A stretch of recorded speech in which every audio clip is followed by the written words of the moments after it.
도와주고 싶은데 이번엔 정말 늦으면 안 되는데 머릿속에서 시간과 양심이 충돌했어요. 9시까지 10분 남짓. 본사까지 뛰어도 빠듯한 시간이었습니다. 그리고 그저 모른 척 지나치면 아무 일도 없던 것처럼 면접장에 도착할 수 있을 텐데. 하지만 서진의 마음은 자꾸 그 노인 쪽으로 기울고 있었습니다. 아침 8시 46분 서울역 사거리. 윤서진은 두산그룹 면접장을 향해 빠르게 걸음을 옮기고 있었습니다.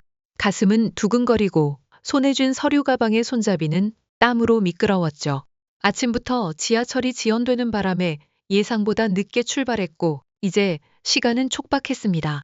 오늘 9시 전까지 도착해야 해. 이번 면접은 정말 마지막 기회야. 서진은 마음속으로 되뇌며 발걸음을 재촉했습니다.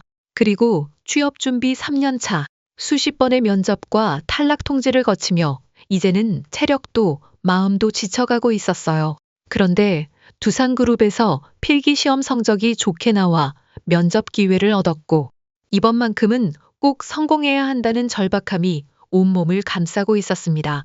신호등이 초록색으로 바뀌자 서진은 횡단보도로 뛰어들었어요. 그때였습니다. 횡단보도 끝에 망설이며 서 있는 맹인 노인이 지팡이를 더듬고 있는 모습이 눈에 들어왔습니다. 노인은 한 발을 내디뎠다가 다시 물러나기를 반복하며 불안해 보였죠. 서진은 주춤 멈춰섰습니다. 시계는 8시 49분. 도와주고 싶은데 이번엔 정말 늦으면 안 되는데 머릿속에서 시간과 양심이 충돌했어요. 9시까지 10분 남짓. 본사까지 뛰어도 빠듯한 시간이었습니다. 그리고 그저 모른 척 지나치면 아무 일도 없던 것처럼 면접장에 도착할 수 있을 텐데. 하지만 서진의 마음은 자꾸 그 노인 쪽으로 기울고 있었습니다. 너 지금 이 순간에 외면하면 면접이 끝난 후에도 내 마음이 편치 않을 것 같아. 면접관들이 내 늦은 이유를 이해하진 못하겠지만 적어도 나 자신은 내가 해야 할 일을 했다고 생각할 수 있을 거야. 깊은 숨을 내쉰 서진은 결국 노인에게 다가갔습니다. 그리고 짐을 내려놓고 조심스럽게 말을 건넸죠. 할아버지, 괜찮으세요? 손잡으시죠. 제가 도와드릴게요. 노인의 주름진 얼굴에 안도의 미소가 번졌습니다. 그리고 그분의 손을 잡는 순간 서진은 자신이 옳은 선택을 했다는 확신이 들었어요. 시간이 걱정되면서도 왠지 모를 평온함이 찾아왔습니다. 고맙네, 젊은이. 그리고 저기 버스 정류장까지만 가면 되는데. 서진은 노인의 손을 꼭 잡고 천천히 길을 안내했습니다. 노인의 발걸음에 맞추다 보니 시간은 더욱 흘러갔지만 서진의 마음은 오히려 담담해졌죠. 그리고 버스 정류장에 도착해 노인이 안전하게 앉는 것을 확인한 뒤 서진은 시계를 봤습니다. 8시 58분. 이제 면접장까지 뛰어야 했습니다. 두산그룹 본사, 인성중심 직무통합 면접장. 윤서진이 숨을 몰아쉬며 면접실 문을 열었습니다. 오늘 도착 시간은 9시 4분. 면접관 3명이 서류를 보다가 일제히 고개를 들었고 차가운 시선이 서진을 향했습니다. 회의실 안에는 시계 초침 소리만 크게 울렸죠. 윤서진 씨, 앉으세요. 가운데 앉은 중년 여성 면접관의 목소리는 단호했습니다. 서진은 조용히 의자에 앉았어요. 손끝이 떨려왔고 아까 노인을 도운 일이 머릿속을 스쳐 지나갔습니다. 윤서진 씨, 시간 엄수는 지원자의 기본입니다. 그리고 지각은 평가에서 치명적이라는 점 알고 계셨나요? 질문은 예상했던 것이었지만 그래도 가슴이 철렁 내려앉았어요. 서진은 잠시 입술을 깨물었습니다. 정직하게 말할까? 맹인 노인을 도왔다고 말하면 이해해 줄까? 네. 하지만 그 순간 그건 변명처럼 들린 것 같다는 생각이 들었습니다. 네, 알고 있습니다. 네, 죄송합니다. 서진의 대답은 짧았어요. 면접관들은 의아한 표정을 지었고 오른쪽 남성 면접관이 안경을 고치며 물었습니다. 특별한 이유가 있으셨나요? 서진은 고개를 살짝 들었다 내렸습니다. 그 어떤 이유를 말해도 변명처럼 들릴 것 같았죠. 게다가 그 노인을 도왔던 건 누군가에게 보여주기 위해서가 아니었습니다. 차라리 묵묵히 마주하는 게 더 진실에 가깝다고 느꼈어요. 단 한 번만 제 이야기를 들을 기회를 주시겠습니까? 면접관들은 서로 눈빛을 교환했고 마지못해 고개를 끄덕였습니다. 공기는 여전히 차가웠고 서진의 심장은 빠르게 뛰었어요. 저는 평소 업무 중심의 가치관보다는 사람 중심의 가치관을 중요하게 여깁니다. 두산그룹의 사람이 미래다라는 슬로건에 깊이 공감했고 그래서 지원했습니다. 서진의 목소리는 떨리다가도 점점 단단해졌습니다. 네, 오늘 지각한 것은 분명 제 잘못입니다. 하지만 제가 가진 가치관이 실제 행동으로 이어지는 순간을 보여드릴 수 있다면, 그리고 그게 제겐 의미가 있을 것 같습니다. 면접은 예상보다 길게 이어졌어요. 면접관들의 질문은 날카로웠고 서진의 답변은 솔직했습니다. 그리고 기술적인 질문에는 준비한 대로 답했지만 가장 중요한 건 서진의 진정성이었죠. 마지막으로 가운데 면접관이 물었습니다. 윤서진 씨가 생각하는 좋은 회사원은 어떤 사람인가요? 서진은 잠시 생각했습니다. 그리고 내면에서 우러나오는 답을 찾았어요. 성과도 중요하지만 그 과정에서 같이 일하는 사람들을 배려할 줄 아는 사람이라고 생각합니다. 그리고 작은 일에도 정성을 다하고 자신의 행동에 책임을 질 줄 아는 사람이요. 그리고 무엇보다 회사의 이익과 사람에 대한 존중 사이에서 균형을 찾을 줄 아는 사람이라고 생각해요. 그리고 면접이 끝나고 서진이 밖으로 나왔을 때 가슴은 무거웠습니다. 이번에도 기회를 놓친 것일까? 하지만 후회는 없었어요. 비록 면접 결과가 좋지 않더라도 적어도 자신의 진심은 지켜냈다는 생각이 들었으니까요. 밤, 자취방. 윤서진은 룸메이트 지수와 함께 컵라면을 먹고 있었습니다. 작은 식탁 위에는 면접 준비 자료들이 흩어져 있었고 창밖으로는 서울의 밤이 깊어가고 있었죠. 서진은 말없이 생각에 잠겨 라면을 휘저기고 있었습니다. 아직도 그 생각하고 있어? 지수가 물었습니다. 서진은 고개를 들었어요. 지수는 늘 서진의 마음을 잘 읽었습니다. 정반대 성격이면서도 서로의 깊은 부분까지 이해해주는 친구였죠. 잘한 건지 모르겠어. 떨어질 것 같아. 서진의 목소리에는 불안함이 묻어났습니다. 그리고 면접이 끝난 지 몇 시간이 지났지만 그 순간의 긴장감은 여전히 몸에 남아 있었어요. 필기시험 성적이 좋았던 만큼 이번 면접에 거는 기대도 컸기에 더 불안했습니다.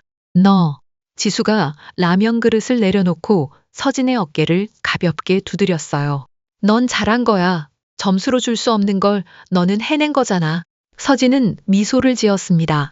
그리고 지수의 말은 항상 위로가 되었죠. 하지만 마음 한구석에는 여전히 걱정이 남아 있었어요. 그래도 그 할아버지가 누구셨는지도 모르는데 모르는 사람들에게 내 진심이 통할까? 서진은 창밖을 바라보며 생각에 잠겼습니다. 그리고 누군가를 돕는 게 손해일 수도 있다는 세상. 그래도 그런 날 내가 나를 실망시키진 않았다는 생각이 들었어요. 그 작은 위안이 마음 깊은 곳에서 따뜻하게 번졌습니다. 서진아, 내가 그 할아버지 도운 거, 난 정말 멋지다고 생각해. 지수의 목소리가 조용히 이어졌어요. 우리가 알바하면서 봤잖아. 그리고 다들 자기 일에만 바쁘고 옆에서 누가 넘어져도 모른 척하는 사람들. 근데 너는 그러지 않았어. 서진은 고개를 끄덕였습니다. 대학 시절부터 여러 아르바이트를 하며 사람들의 냉담함을 자주 목격했죠. 그리고 그럴 때마다 서진은 부모님을 떠올렸습니다. 장애가 있으신 부모님이 세상의 따뜻함 덕분에 지금까지 올 수 있었다는 것을 서진은 누구보다 잘 알고 있었으니까요. 사람들이 날 어떻게 평가하든 적어도 내 기준에선 후회 없는 선택이었어. 서진의 목소리에 힘이 실렸습니다. 그 순간만큼은 면접 결과보다 자신의 선택이 더 중요하게 느껴졌어요. 아, 그래. 그게 우리 서진이지. 지수가 웃으며 말했습니다. 내일은 내일의 해가 뜨겠지. 오늘은 그냥 잘 자. 그리고 두 사람은 각자의 방으로 돌아갔어요. 서진은 침대에 누워 천장을 바라보았습니다. 그는 마음 한편으로는 불안했지만 다른 한편으로는 이상하게 평온했죠. 어쩌면 오늘의 선택은 새로운 문을 여는 열쇠가 될지도 모른다는 생각이 들었어요. 내일은 어떤 날이 될까? 서진은 조용히 눈을 감았습니다. 창밖에서는 가로등 불빛이 흔들리고 멀리서 차 지나가는 소리가 들려왔어요. 서울의 밤은 깊어갔습니다.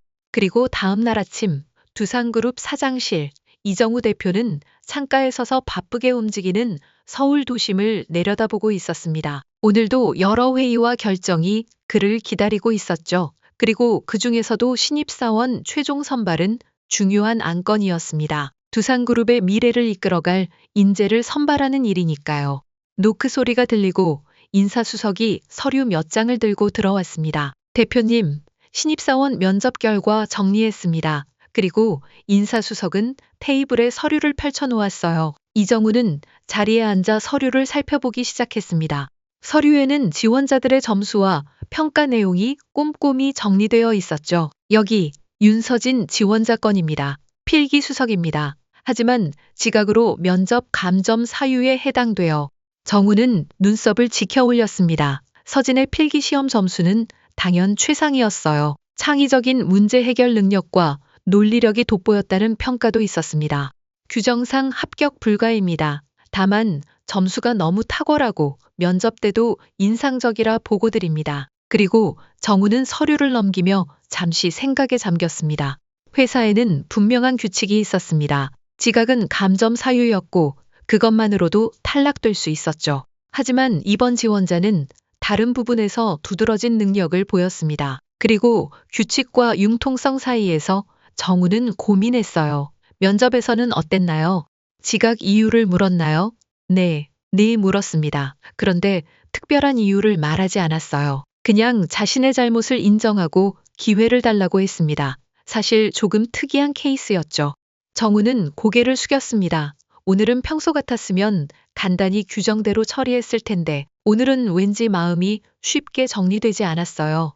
그때 휴대폰이 울렸습니다. 그리고 화면에는 어머니라는 이름이 떠 있었죠. 네, 어머니. 정우야, 빨리 집에 좀 들러라. 어제 아버지랑 좀 이상한 일이 있었다니까 와서 들으라 하시네. 정우는 통화를 마치고 자리에서 일어났습니다. 그리고 퇴임 후 양평별장에서 요양 중이신 아버지 정우는 인사수석에게 말했습니다. 윤서진 건은 조금 더 생각해 보겠습니다. 오후에 아버님 댁으로 다녀오겠습니다. 차를 몰고 양평으로 향하는 길, 정우의 머릿속에는 여러 생각이 교차했습니다. 그리고 아버지가 물려주신 회사를 이끌며 그분의 가치관도 함께 이어가려 노력해왔어요. 사람을 먼저 보라는 철학. 하지만 현실의 비즈니스는 때로 냉정한 판단을 요구했죠. 양평 별장에 도착했을 때 정우의 마음은 여전히 복잡했습니다. 이 방문이 어떤 결정을 가져올지 그때는 아직 알지 못했어요.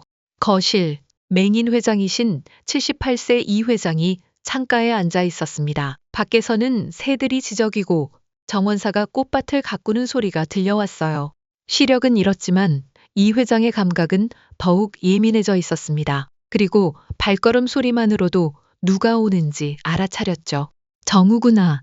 아들 이정우가 거실로 들어서자 이 회장이 고개를 돌렸습니다. 정우는 아버지의 손을 잡고 인사했어요. 아버님, 어머니께서 오라고 하셔서 왔습니다. 어제 무슨 일이 있으셨다고요? 이 회장은 미소를 지었습니다. 주름진 얼굴에 지혜가 깃들어 있었어요. 어제 서울역 앞에 나갔었다. 오랜만에 바깥 공기를 쐬고 싶어서. 정우는 눈썹을 지켜 올렸습니다. 아버지가 혼자 외출하신 건 드문 일이었어요. 보통은 간병인이나 가족과 함께 나가셨죠. 너 혼자 나가셨어요? 위험하셨을 텐데. 사람들 사는 모습이 그리웠어. 내가 회장 시절에는 늘 사람들 속에 있었는데. 이 회장은 말끝을 흐렸습니다. 그런데 말이다. 흥미로운 일이 있었어. 정우는 아버지의 이야기에 집중했습니다. 그리고 이 회장이 조용히 말을 이어갔어요. 서울역 앞에서 누가 날 도와줬어. 작은 손, 살짝 떨리는 손이었지. 정우는 갑자기 머릿속에 무언가가 스쳐 지나가는 느낌이 들었습니다. 오늘 아침에 보았던 서류, 윤서진이라는 이름이 떠올랐어요. 혹시 어제 아침 8시쯤이었나요? 이 회장은 약간 놀란 표정을 지었습니다. 그렇다. 어떻게 알았지? 정우는 조심스럽게 질문을 이어갔어요. 윤서진이라는 지원자가 있었어요. 점수는 수석인데 지각했고 말은 안 했지만 혹시 이 회장은 잠시 생각하다가 천천히 고개를 끄덕였습니다. 그리고 자신이 느꼈던 것들을 이야기하기 시작했어요. 손끝에서 첫 냄새가 났고 내 명찰에 닿았을 때 느낌이 있었어. 두산 채용 지원증. 그 아이 면접 가던 중이었어. 정우의 눈이 커졌습니다. 아버지는 시력이 없으셨지만 다른 감각으로 세상을 읽고 계셨던 거였어요. 말은 안 했지만 발걸음이 조급했거든. 근데 나한테 조급한 기색 한 번도 안 보였지. 정우는 숨을 멈추듯 고개를 들었습니다. 아버지의 말씀에는 깊은 통찰이 담겨 있었어요. 근데 그 사람 왜 늦었는지 말 안 했을 거다. 그런 사람은 말하지 않아. 이 회장의 손이 아들의 손을 더듬어 찾았습니다. 그리고 단단히 잡았어요. 정우야, 내가 물려받은 회사, 사람을 보는 눈이 중요하다. 그리고 우리 회사는 늘 숫자보다 사람을 중요시했잖니. 정우는 고개를 끄덕였습니다. 아버지의 철학, 그리고 자신이 이어가려 했던 가치관, 이제야 그 의미가 더 선명하게 다가왔어요. 아버님, 감사합니다. 그리고 돌아가서 다시 생각해 보겠습니다. 그래, 그렇게 해라. 그리고 그 청년에게 내 고마움도 전해다오. 그리고 정우는 양평을 떠나며 머릿속으로 새로운 결정을 정리하고 있었습니다. 오늘의 만남이 어쩌면 한 사람의 인생을 바꿀 수도 있겠다는 생각이 들었어요. 오후 4시 30분. 그리고 윤서진은 취업 게시판을 스크롤하며 다른 회사 채용 정보를 살펴보고 있었습니다. 두산그룹 면접 결과는 아직 나오지 않았지만 다른 준비도 해야 한다는 생각이 들었어요. 그때 갑자기 휴대폰이 울렸습니다. 네, 윤서진입니다. 윤서진 씨 맞으시죠? 두산그룹입니다. 서진의 심장이 빨라졌습니다. 합격인지 불합격인지 머릿속이 복잡해졌어요. 네, 맞습니다. 그리고 대표님과 몇 분 고위 임원들께서 직접 면담을 원하십니다. 내일 오전 11시에 본사로 와주실 수 있을까요? 서진은 멈춰서서 휴대폰 화면을 바라보았습니다. 근데 이게 무슨 일이지? 불합격이라면 굳이 직접 만나자고 할 리가 없을 텐데, 합격이라면 보통 전화나 이메일로 통보하는 것이 일반적인데. 네, 가겠습니다. 혹시 무슨 일인지 자세한 상황은 내일 설명드리겠습니다. 정시에 오시면 됩니다. 통화가 끝나고 서진은 혼란스러운 마음으로 지수에게 전화를 걸었습니다. 그리고 지수는 서진의 이야기를 듣고 흥분했어요. 이거 좋은 징조 아니야? 대표님이 직접 만나자는 건 뭔가 특별한 일이 있을 것 같은데. 아니면 내가 뭔가 큰 실수를 한 걸지도 몰라. 서진의 목소리에는 불안함이 묻어났어요. 너 그럴 리가 없어. 야, 내 말 들어봐. 너 지각한 일 때문에 특별히 관심 가진 거 아닐까? 그 지각이 사실은 행운이었던 거지. 서진은 미소를 지었습니다. 지수는 항상 긍정적이었고 그것이 서진에게 큰 힘이 되곤 했죠. 내일 어떤 옷 입고 가지? 정장은 너무 뻔한가? 정장 입어. 첫인상이 중요하잖아. 그리고 그 베이지색 넥타이 있잖아. 그거 메고. 두 사람은 한참을 통화했습니다. 그리고 지수의 응원 덕분에 서진의 마음은 조금씩 편안해졌어요. 통화를 마치고 나서 서진은 창밖을 바라보았습니다. 해가 저물고 있었죠. 내일은 어떤 날이 될까? 밤이 깊어갔습니다. 서진은 침대에 누워 천장을 바라보며 생각에 잠겼어요. 그날 맹인 노인을 도왔던 순간이 떠올랐습니다. 그리고 그때는 단지 도움이 필요한 사람을 돕는 자연스러운 행동이었을 뿐인데 그것이 이렇게 중요한 일이 될 줄은 몰랐었죠. 내가 옳은 선택을 한 걸까? 새벽녘이었다. 서진은 잠이 들었고 그 꿈속에서도 내일의 만남이 어른거렸어요. 다음 날 아침 서진은 일찍 일어나 정장을 차려입었습니다. 거울 앞에 서서 넥타이를 매며 어떤 질문이 올지 조심스레 예측해 보았고 어떤 결과가 기다리고 있든 자신의 솔직한 마음을 전하겠다고 다짐했습니다. 할 수 있어. 내 진심만 전하면 돼. 서진은 깊은 숨을 내쉬고 집을 나섰습니다. 오늘은 일부러 30분 일찍 출발했어요. 두산그룹 본사 회의실 오전 11시 정각. 윤서진은 정장 차림으로 회의실 앞에 도착했습니다. 가슴은 두근거렸지만 발걸음은 단단했어요. 그리고 비서가 문을 열며 안내했습니다. 윤서진님, 들어오세요. 기다리고 계십니다. 회의실에 들어서자 놀라운 광경이 펼쳐졌습니다. 긴 테이블 끝에는 바로 그 이 회장이 앉아 있었고 그 옆으로는 대표로 보이는 중년 남성과 인사, 윤리, 경영본부 임원진으로 보이는 사람들이 나란히 자리하고 있었어요. 서진은 긴장한 채 고개를 숙여 인사했습니다. 네, 안녕하세요. 윤서진입니다. 대표가 일어나 서진에게 다가왔습니다. 윤서진 씨, 오늘 와주셔서 감사합니다. 저는 두산그룹 대표 이정우입니다. 정우는 서진에게 자리를 안내했고 서진은 천천히 자리에 앉으며 모든 사람의 표정을 살폈습니다. 이상하게도 이 자리에는 경직된 긴장감보다도 따뜻한 기류가 감돌고 있었어요. 네, 오늘 면접은 저희가 직접 보기로 했습니다. 정우가 말했습니다. 서진 씨, 괜찮으시다면 저는 그날 있었던 일과 함께 왜 그런 선택을 하셨는지 듣고 싶습니다. 서진은 순간 의아했습니다. 그날이라니 어떤 날을 말하는 걸까? 하지만 곧 눈이 마주친 이 회장의 얼굴을 보고 모든 걸 깨달았어요. 그날 횡단보도 앞에서 도왔던 맹인 노인. 바로 그분이 이 회장이었던 것입니다. 아, 서진의 입에서 작은 탄성이 흘러나왔습니다. 이 회장은 조용히 미소를 지었어요. 내 손을 잡아주던 그 따뜻한 손길이 기억나는구려. 서진은 조용히 숨을 들이쉬며 마음을 가다듬었습니다. 그리고 서진은 진심을 담아 조용히 입을 열었습니다. 저는 어릴 때 장애가 있는 부모님 밑에서 자랐습니다. 누군가의 도움이 없었다면 지금 이 자리에 저는 없었을 거예요. 회의실은 조용했고 모든 시선이 서진에게 향했습니다. 떨리는 마음을 누르며 그는 계속 이야기를 이어갔습니다. 네, 저는 그렇게 배웠어요. 도움은 당연한 게 아니라 기회일 수도 있다는 걸요. 제 부모님은 비록 몸이 불편하셨지만 저에게 세상에서 가장 중요한 가치가 무엇인지 가르쳐 주셨습니다. 그리고 서진의 목소리에는 점점 힘이 실렸고 이제는 더 이상 떨리지 않았습니다. 저는 그 가르침을 잊지 않으려고 노력했습니다. 제가 할 수 있는 작은 일들로 다른 이들에게 도움이 되고 싶었어요. 그때 이 회장이 조용히 물었습니다. 그래도 늦으면 기회를 잃을 수도 있는데 그걸 알면서 왜 멈췄나요? 서진은 고개를 살짝 들며 회장의 눈을 향해 또렷하게 대답했습니다. 맹인이셨지만 그분의 마음은 분명 서진의 말을 듣고 있다고 느꼈어요.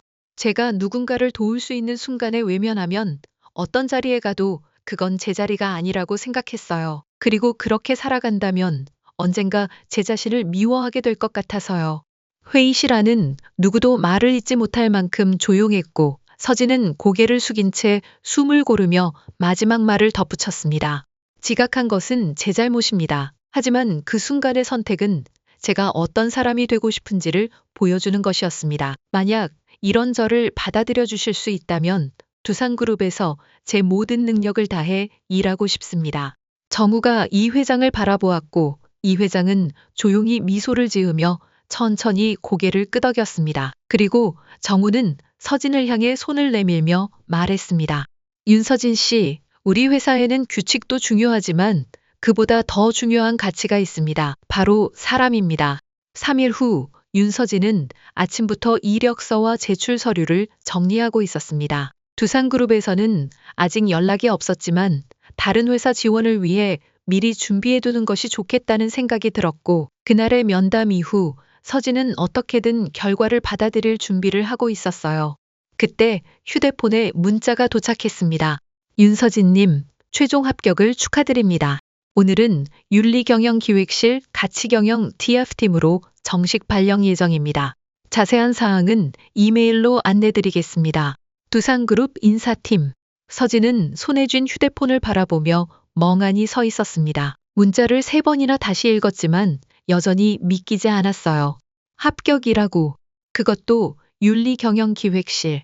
윤리경영기획실은 회사의 핵심 가치를 정립하고 전파하는 중요한 부서였고 신입사원이 배치되기에는 흔치 않은 자리로 알려져 있었죠. 게다가 DF팀이라니 무슨 특별한 의미가 있는 걸까요?